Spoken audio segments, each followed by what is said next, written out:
Breaking news, Unified Super Middleweight Champion Canelo Alvarez versus Jake Paul. Pina-finalize na ang magiging laban sa May 3 sa T-Mobile Arena sa Las Vegas, Nevada. So aakyat si Canelo sa cruiserweight upang labanan si Jake Paul. So 168 ang timbang ni Canelo ngayon.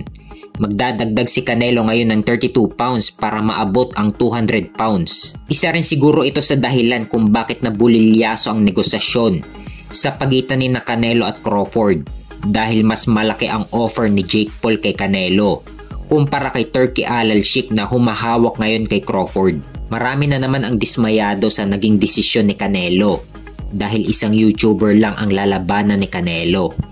So nawalan na rin ng gana si Turki Al Sheikh kay Canelo dahil napakahirap kausap ni Canelo pagdating sa negosasyon. So sa part ni Canelo, mas pipiliin talaga ni Canelo ang mas malaking bayad dahil sa edad ngayon ni Canelo na 34, pera-pera na lang ang habol niya. Kaya kung papipiliin si Canelo between Jake Paul at Terence Crawford, mas pipiliin talaga ni Canelo si Jake Paul dahil easy fight lang ito para kay Canelo at hindi gaanong delikado kumpara kay Crawford. At mas malaki pa ang bayad kay Canelo kung lalabanan niya si Jake Paul kumpara kay Crawford. Isa rin siguro ito sa dahilan kung bakit napabalita na yung laban ni Canelo kay Crawford ay hindi na matutuloy.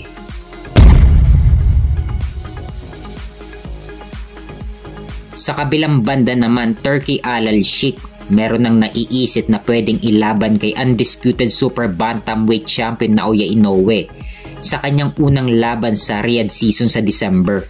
Walang iba kundi si WBC bantamweight champion Junto Nakatani.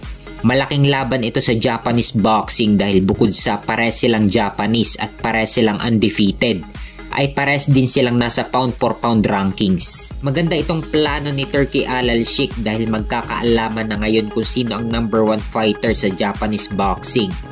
May kartada si Naoya Inoue na 29 wins with 26 knockout at walang talo. Samantalang si Junto Nakatani naman ay may kartada na 30 wins with 23 knockout at walang talo. So sa palagay nyo mga tol, sino ang mananalo sa dalawa kapag nagkaharap na sila sa ibabaw ng ring?